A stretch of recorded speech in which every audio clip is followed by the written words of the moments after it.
And following the news of a ceasefire in the north, the Israeli population seems divided as to whether this is the right or wrong decision.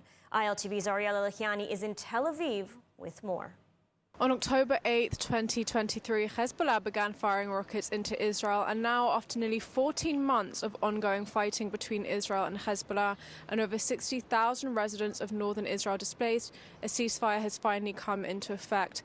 And whilst this is a sigh of relief and a big sign of hope, this also brings about a lot of uncertainty. It raises the questions, will the ceasefire even last? And is this the right decision for Israel, its security and its future? This morning, a long-awaited ceasefire between Israel and Hezbollah came into effect, marking a sudden halt to the waves of rocket fire that have gripped the country for months.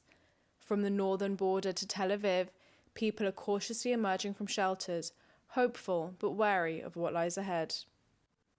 Communities along the northern border, like Matilla, have faced relentless attacks since early October.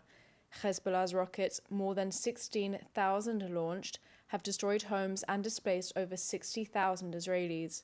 Now, they wait to see if this uneasy calm holds or if they'll be forced back into safe rooms. In Tel Aviv, where occasional rockets from the north added to fears during the conflict, there's a collective breath of relief, but also uncertainty. For me, an Israeli, I have to say that people are dying. It doesn't matter if you're an Israeli or Lebanon citizen. All of us and all human beings in this world are supposed to be against war. While Israel's airstrikes have displaced nearly 1 million people in Lebanon, Hezbollah was still firing into Israel up until the ceasefire. Opinion is divided over whether even more military pressure could have continued to degrade Hezbollah assets further. Others say diplomacy must now take the lead. I think it was a good idea. The northern communities have to go home, and this allows them to get home. And it's been a really tough time, both economically and socially, having them, not in the north. And so I think it's really important to find an agreement to get them home, even if it doesn't allow Israel to do that last 10 or 20% of the war.